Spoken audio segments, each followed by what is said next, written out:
할렐루야. 저는 오늘 요한복음 1장 19절에서 27절 말씀을 가지고 빛나는 조연이라는 제목으로 은혜 나누길 원합니다. 사모하는 심령마다 성령님께서 큰 은혜 주실 줄 믿습니다.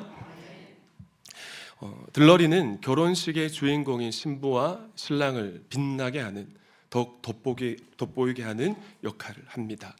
들러리는 조연이고 신랑과 신부는 주인공이기 때문이에요. 만약 들러리가 자기 역할을 망각하고 주인공처럼 돋보이고 싶어서 그렇게 행동하면 균형이 깨질 것이고 아주 곤란한 일이 발생하고 말 것입니다. 이번 러브 필리핀 잠발레스 선교가 빛날 수 있었던 것은 각자가 서로를 섬기는 조연의 역할을 너무 잘 감당해 주셨기 때문인데요. 먼저 정역사회 원장님이 담임 목사인 저를 빛내 주셨고요. 저도 정역 집사님을 빛내드리려고 나름 노력하는 시간이 있었습니다. 그리고 김강수 장로님, 김진남 권사님, 이강호 집사님, 장경숙 집사님과 같은 분들이 드러나고 싶은 욕망을 절제하시면서 보이지 않는 자리에서 묵묵하게 잘 섬겨 주셨습니다. 그래서 단기팀 모두가 복음의 능력을 경험할 수 있었던 것이죠. 그러나 인생이라는 무대에서 또 사역의 현장에서 주인공이 되고 싶은 욕구를 내려놓고 조연으로 사는, 이웃을 성공시켜주는 삶을 사는 것은 정말 쉽지 않은 일인 것 같아요. 오늘의 본문 주인공은 세례 요한입니다. 우리는 세례 요한이 복음서에서 잠깐 등장했다가 사라지는 엑스트라 정도로 조연으로 오해하기 쉬운데요. 사실 세례 요한은 이스라엘 온 나라를 들썩들썩하게 만들었던 일기절정의 슈퍼스타였었습니다. 왜냐하면 400년 만에 나타난 예언자였거든요. 저를 따라 하실까요? 예언자는 하나님의 대변인이다. 성경에서 예언자란 하나님의 대변인입니다. 여러분, 우리는 청와대 대변인, 무슨 당 대변인이란 얘기를 듣는데 청와대 대변인이란 어떤 역할을 하는 사람입니까? 대통령의 뜻을 전달하는 사람이잖아요. 우리는 예언자를 미래에 관한 일들을 예언하는 노스트라무스 같은 사람으로 생각하기 쉽지만 사실 예언자는 하나님의 대변인이었습니다. 이스라엘 백성들에게 하나님의 뜻을 전달해 주는 예언자가 바로 각 시대마다 있었던 것이죠. 항상 있었습니다. 그러나 하나님은 말라기라는 예언자 이후로 무려 400년 동안이나 이스라엘 백성들에게 예언자를 보내지 않으셨습니다. 이 시기를 가리켜 저를 따라 하실까요? 신구약 중간기 또는 400년 침묵기라고 부릅니다. 하나님이 침묵하셨으니까. 대한민국의 역사가 100년 남짓 되는데 여러분, 400년이면 얼마나 긴 세월입니까? 또 마지막 예언자인 말라기는 제3차 바벨론 포로 귀환 시기에 활동했던 선지자잖아요. 배경을 가만히 생각해 보면 70년 바벨론 포로 생활을 마치고 그리운 조국으로 돌아왔습니다. 그런데 보니 온 나라가 여전히 황폐해져 있었던 거죠. 그 힘겨운 시기로부터 무려 400년 동안이나 우리 하나님께서 침묵하신 것입니다. 우리는 몇 년, 몇 개월 기도 응답이 없어도 하나님 날 버리신 게 아닌가? 내 기도 듣고 계시긴 한가? 하나님이 계시긴 한 것인가라는 신앙의 오해를 가지거나 낙심하기 쉬운데 이스라엘 백성들이 얼마나 마음이 힘들고 삶이 답답했겠습니까? 그러던 어느 날 혜성처럼 나타난 예언자 한 사람이 있었으니 그가 누굽니까? 세례 요한이었습니다. 그 사람은 딱 봐도 예언자같이 보이는 거예요. 오늘 본문과 병행 본문인 마태복음 3장은 세례 요한에 관해 이렇게 설명하고 있습니다. 마태복음 3장 4절 말씀 함께 읽습니다. 시작.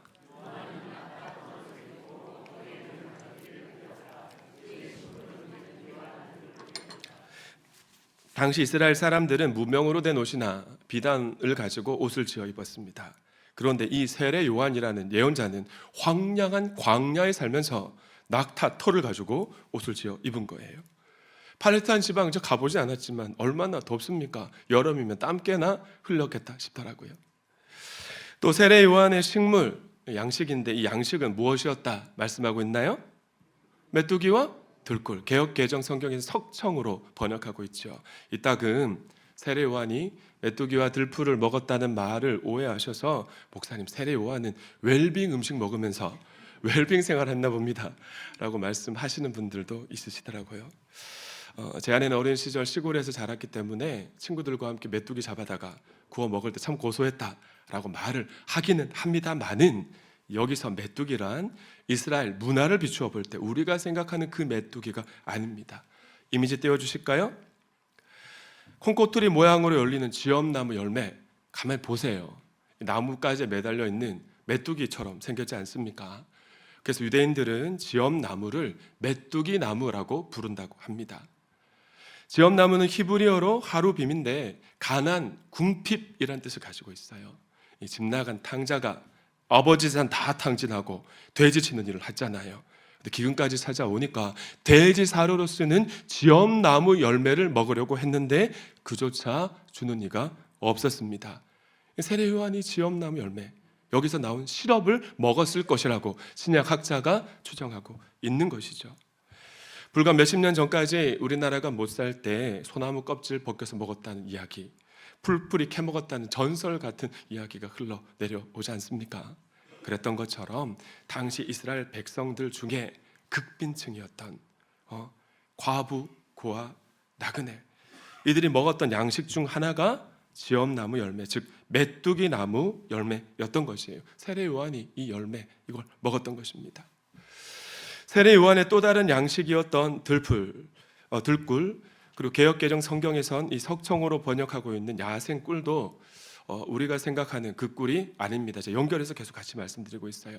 일단은 세례 요한이 살았던 이스라엘의 황량한 광야에는 꽃도 없고 벌도 없습니다.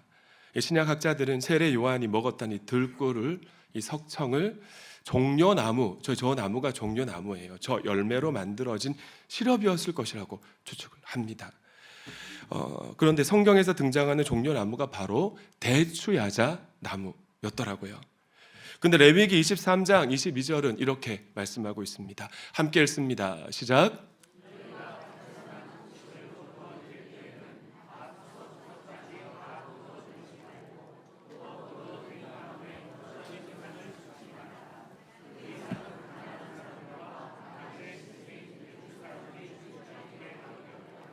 앞서 말씀드린 바와 같이 이 레위기 23장 22절 말씀이 하나님께서 모세를 통해 이스라엘 백성들에게 주신 복지 제도에 관한 말씀입니다.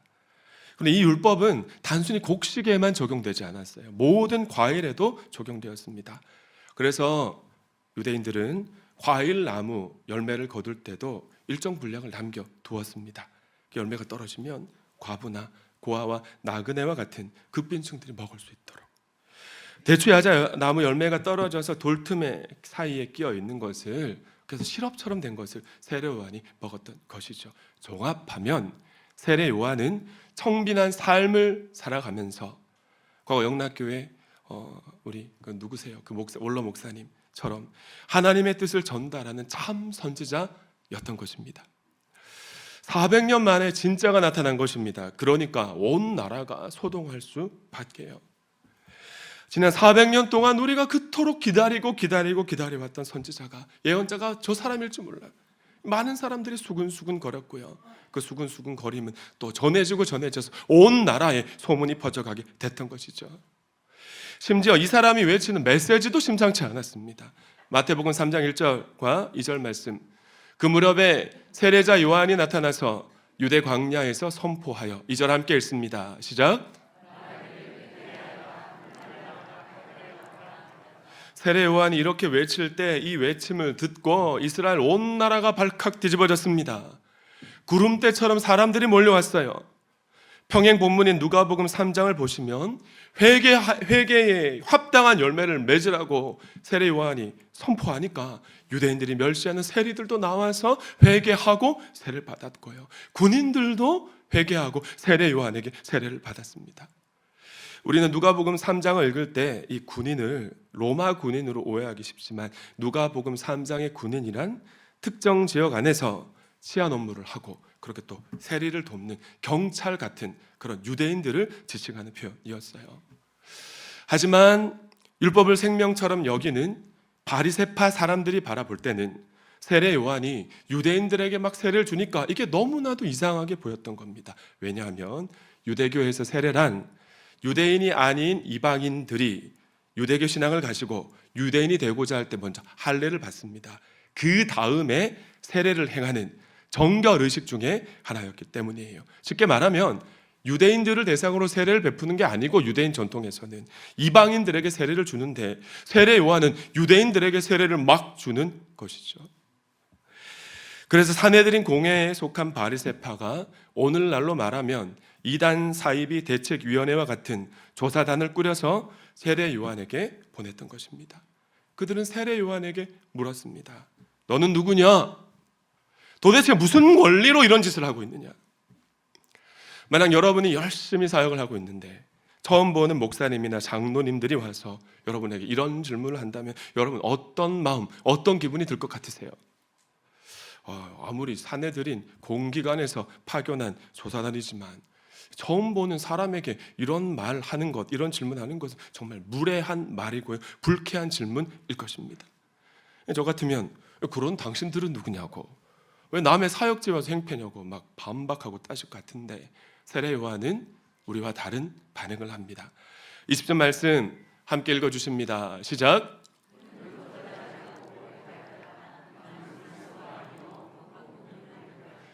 20절과 이어진 21절 말씀을 통해 당시 이스라엘 사회, 나라에 퍼져 있었던 이스라엘 백성들의 세 가지 기대를 우리는 발견할 수 있습니다. 첫 번째는 그리스도를 향한 기대였어요.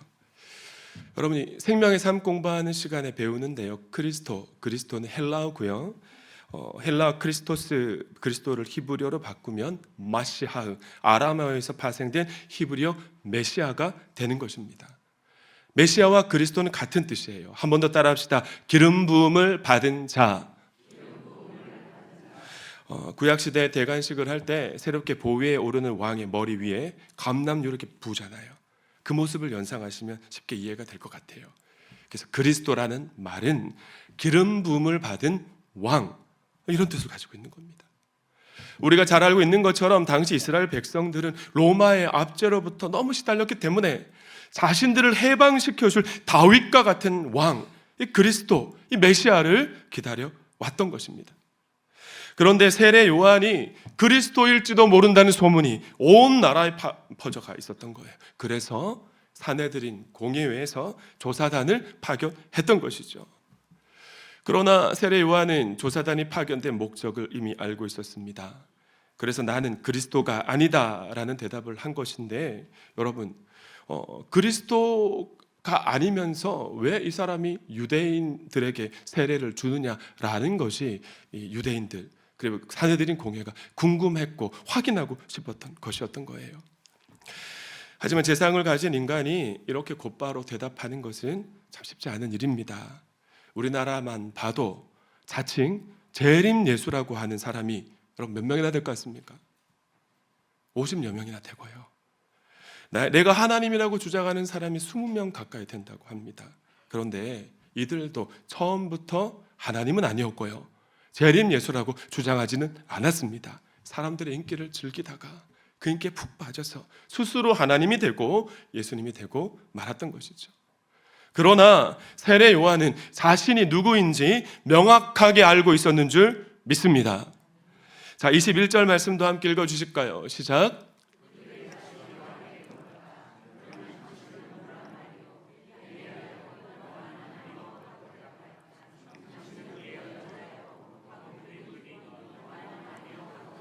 자, 여기서 두 번째, 세 번째 이스라엘 백성들의 기대를 발견하게 됩니다. 두 번째는 엘리야에 대한 기대였습니다. 여러분들이 엘리야에 관해선 잘 아실 줄 믿습니다.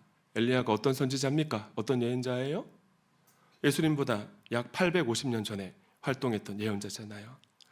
하나님은 엘리야가 바알 신을 섬기는 450명의 제사장들과 일전을 벌일 때 그가 기도하자 하늘에서 불을 확 내려주셨습니다. 그래서 불을 내려주소서라는 찬양의 가사가 여기서 나왔죠. 그리고 그가 죽음을 보지 않을 수 있도록 불술에 태워서 하늘로 승천시켜 주셨어요. 천국에 데려가셨던 것입니다. 그래서 이스라엘 백성들에게 엘리야 하면 곧바로 능력의 종으로 연상하고 떠올리는데요. 마지막 예언자인 말라기가 엘리야에 관해 이렇게 예언한 바 있습니다. 말라기 4장 5절 말씀도 함께 읽습니다. 시작.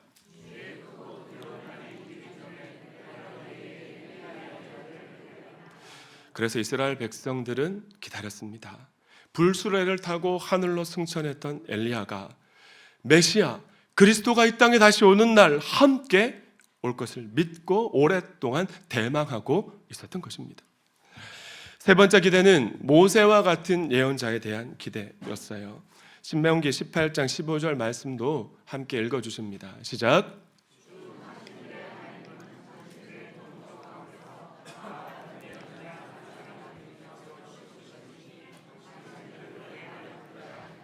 나와 같은 예언자 한 사람 일으켜 주실 것이다. 여기서 나는 모세입니다. 이 말씀은 모세가 남긴 유언과 같은 예언입니다. 여러분, 모세가 어떤 사람이었습니까? 새벽 예배 시간 요즘 살펴보고 있죠. 최초의 예언자이자 400년 동안 노예 생활을 하고 있던 이스라엘 백성들을 해방한 탁월한 지도자였었습니다. 하나님 모세를 통해 이스라엘 백성들에게 십계명과 율법이란 하나님의 법을 주셨고요. 그 법을 받은 예언자인 모세는 이스라엘 백성들에게 다시 전달했었는데, 그렇게 이스라엘 백성들은 모세를 통해 국가로서의 정체성을 가질 수 있었던 것입니다. 예언자이자 지도자, 그가 바로 모세였던 것이죠. 그래서 어쩌면 예언자이면서도 그리스도, 이 메시아일 수 있는 탁월한 후보가 강력한 후보가 모세였는데, 그런 모세가 죽기 전에 하나님이 나와 같은 예언자를 너희에게 보내실 것이라는 예언을 남긴 거죠. 그러니 이스라엘 백성들이 고단한 세월을 지나가면서 모세가 예언했던 그 예언자를 기다려 왔던 것입니다. 그래서 파견된 조사단도 세례 요한에게 거듭 질문하고 있는 거예요. 당신은 엘리야입니까? 당신이 모세가 예언했던 그 예언자입니까? 우리가 사회생활하고 교회생활에 나가다 보면 이런 경험을 한 번쯤 하게 되는 것 같아요. 내가 한 일이 아닌데 사람들이 오해해서 어떻게 이런 일을 했냐고, 너무 잘했다고, 탁월하다고, 귀한 일 했다고 막 이야기할 때가 있잖아요. 그때 여러분 어떻게 반응해 오셨습니까? 적극적인 긍정이 아니면 제가 아니라는 생각 때문에 대부분 웃고 멋쩍게 지나갔을 것 같기도 합니다. 저도 이따금 그런 경험이 있는 것 같아요. 여기서 우리는 세례 요한의 기질을 발견하게 되는데요. 세례 요한은 대답을 회피하지 않고 곧바로 대답합니다. 나는 엘리야가 아닙니다. 나는 그 예언자도 아닙니다. 그러자 조사단이 따지듯이 질문합니다. 그러면 도대체 당신은 누구입니까? 그리스도도 아니고 엘리야도 아니고 모세와 같은 예언자도 아니면서 왜 유대인들에게 세례를 주고 있는 것입니까? 그러자 세례 요한은 조금 더 망설이지 않고 대답합니다. 나는 예언자 이사야가 예언한 그 말씀 그대로 광야에서 외치는 소리입니다. 할렐루야. 여러분의 목소리를 씁니다. 시작.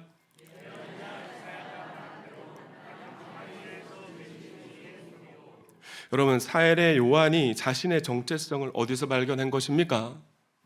하나님의 말씀에서 발견한 것입니다. 대개 사람들은 스스로 철학적인 질문을 하고 스승이나 멘토, 환경으로부터 자신의 정체성과 비전을 발견하려고 하는데, 세례 요한은 하나님의 말씀에서 찾았던 것입니다. 이것이 세례 요한의 위대함이었던 것이죠. 아마도 그는 이사야 40장 30절과 4절 말씀, 한 소리가 외친다. 광야에 주님께서 오실 길을 닦아라. 사막에 우리의 하나님께서 오실 큰 길을 곧게 내어라. 모든 계곡은 메우고 산과 언덕은 깎아내리고 거친 들은 평탄하게 하고 험한 곳은 평지로 만들어라. 메시아가 사역할 수 있도록 이 말씀을 그가 읽고 말씀에 담긴 의미를 배울 때 이 예언의 말씀이 그의 안으로 들어왔을 것입니다. 그리고는 내가 그 일 하리라. 그리스도께서 오실 길을 닦는 소리가 되리라 라고 자신의 사명으로 받아들였을 것이란 말이죠. 여러분, 설교자들이 빠지기 쉬운 착시 현상이 있습니다. 본인도 그러하고 성도님들도 그러합니다. 강단에 서서 말씀을 설교하면 그 설교가 목사인 줄 아는 거예요. 난 줄 아는 겁니다. 목사님이 그렇게 살아가는 줄, 내가 그렇게 살고 있다고 착각하는 착시 현상이 일어나게 되는 것이죠. 그래서 천국에 가기 가장 어려운 직업이 목사라는 말도 있는데, 평신도들과 목사가 어느 날 같은 날 죽어서 천국에 왔습니다. 평신도 한 사람 한 사람이 천국에 도착할 때마다 예수님이 자리에서 벌떡 일어나셨어요. 안아주시면서 그동안 얼마나 했었니? 수고했다. 그렇게 위로해 줬습니다. 목사가 도착했는데 예수님께서 자리에서 일어서지 않고 손만 흔드시면서 아무개 목사 왔어? 이렇게 인사하시는 거죠. 예수님 곁에 있던 천사가 너무 이상해가지고 예수님에게 묻습니다. 예수님, 왜 예수님을 위해, 하나님 나라를 위해 평생을 헌신한 목사는 일어나서 반겨 안아주시지 않으셨습니까? 그래서 예수님이 하시는 말씀, 쟤는 내가 일어서면 내 자리에 앉을 녀석이거든. 얼마나 안타까운 유머예요. 저는 오늘 2부 연합예배에 참석한 모든 분이 성경에서 여러분의 정체성을 발견하고 살아가야 할 이유와 비전을 찾을 수 있기를 간절히 축원합니다. 축원합니다. 그래야 여러분 흔들리지 않을 수 있습니다. 그러면 끝까지 갈 수 있는 것이에요. 하나님의 말씀에서 정체성을 발견하지 못하면 어떻게 될까요? 사람들이 조금만 칭찬하면 막 들떠서 우쭐 대다가 교만해져서 하나님 자리에 앉고, 그래서 조금만 알아주지 않으면 금세 낙심해 버리는 조울증 환자와 같은 인생이 될 가능성이 높다. 다시 본문으로 돌아와서 그러자 조사단이 따지듯이 질문을 한 것입니다. 당신은 그리스도도 아니고 엘리야도 아니고 모세와 같은 예언자도 아니면서 왜 세례를 유대인에게 주고 있습니까? 26절과 27절 말씀을 함께 읽습니다. 시작.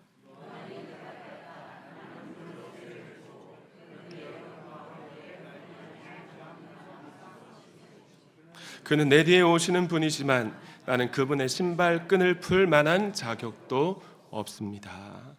사랑하는 도안가족 여러분, 예수님과 세례 요한의 관계는 사촌지간입니다.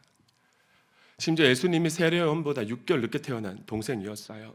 그런데도 세례 요한이 이렇게 고백하고 있는 겁니다. 나는 내 뒤에 오시는 분, 말씀이신 예수님의 신발끈을 풀 자격도 없는 사람입니다. 제가 언젠가 한번 말씀드린 적이 있는 것 같은데요. 당시 팔레스타인 사람들은 샌들을 신고 다녔습니다. 샌들을 신고 하루 밖에 나갔다 돌아오면 팔레스타인 땅의 모래와 신발을 신은 사람의 땀이 범벅이 되는 거죠. 그래서 발냄새가 많이 났습니다.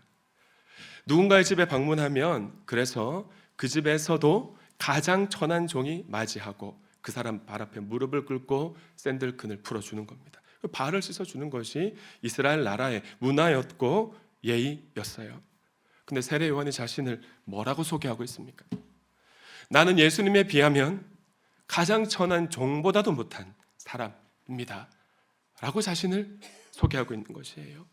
여러분, 이것이 당시 이스라엘 나라에서 가장 인기남이었던 슈퍼스타 세례 요한의 입에서 터져나온 고백이었습니다.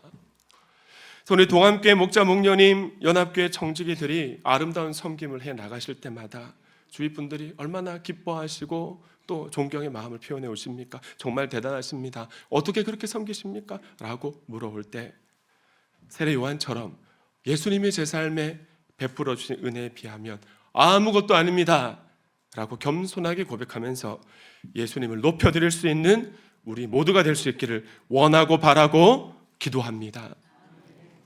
말씀을 맺습니다. 사랑하는 도함가족 여러분, 저와 여러분은 소리로 부름받은 존재입니다. 뭐로 부름받았다고요? 소리. 교회와 성도의 정체성은 말씀이신 예수 그리스도가 전해질 때까지 외치다가 마침내 말씀이 환하게 드러나면 사라져야 하는 소리인 것이에요. 소리는 말씀이 전달되는 통로인 것입니다. 그러나 소리가 존재하기 전에 태초부터 영원 전부터 말씀이신 예수님이 먼저 계셨다는 사실을 기억하십시오. 혹자들은 정상에 올라가서 외쳐야, 더 높이 올라가야, 성공해야 우리의 소리가 더 잘 들릴 수 있을 것이라고 말합니다. 이게 세상의 소리죠. 그럴듯한 말이지만 여러분 가만히 생각해 보세요. 정상에 사람이 많습니까? 사람이 많은 곳이 아니잖아요. 정상에서 외치는 소리는 메아리처럼 나에게 더 잘 들리는, 나에게만 들리는 소리일 것입니다. 그러나 역설적이게도 광야는 듣는 사람이 없어 보이는 장소처럼 보이죠. 그러나 오늘 이스라엘 백성들은 팍팍한 삶을 살아가면서 세례 요한이 외치는 소리, 그의 삶을 보고 그의 외침을 듣기 위해 광야로 달려 나왔습니다. 만약 우리가 말씀이신 예수님을 전달하고 사라지는 소리로서의 정체성을 붙잡고 사명을 감당하는 삶을 살아간다면 어떤 일이 벌어지게 될까요? 때로는 하나님의 일을 하다가 사람 때문에 섭섭할 때도 있고, 사람 때문에 힘이 빠지고, 사람 때문에 낙심한 일이 있을 때도 있지만, 그래서 비록 손에 잡히는 게 없고 눈에 하나도 보이는 것 없는 것 같지만 마침내 구원의 주체이신 하나님께서는 우리 주변에 복음이 필요한 사람들을 불러 모아주실 줄 믿습니다. 예수님은 말씀이시잖아요. 그렇죠?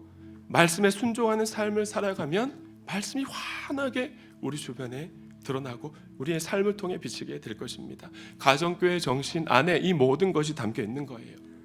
목장 안에서 목원들은 목자 목녀를, 목자 목녀는 목장 식구들을 성공시켜주는 섬김의 삶을 묵묵하게 걸어가고, 연합교회 안에서는 내가 드러나고 싶은 욕망, 내 주장을 내려놓고 넉넉한 가슴으로 섬기고 품는 삶을 살아가는 것.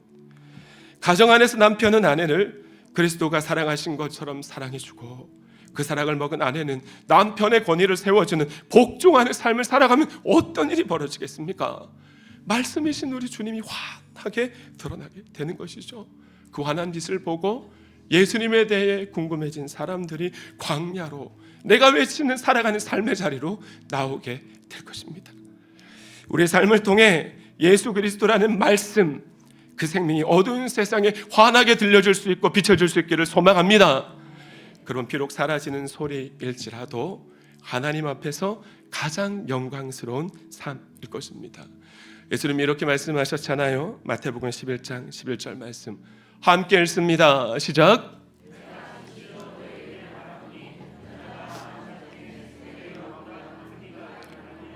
아멘. 옆에 계신 분에게 이렇게 인사합시다. 가장 빛나는 조연으로 살아갑시다. 그렇게 살아가는 저와 여러분의 삶을 보고 기쁨을 이기지 못하실 그 주님이 기대가 됩니다. 하나님께 영광의 박수 올려드립니다.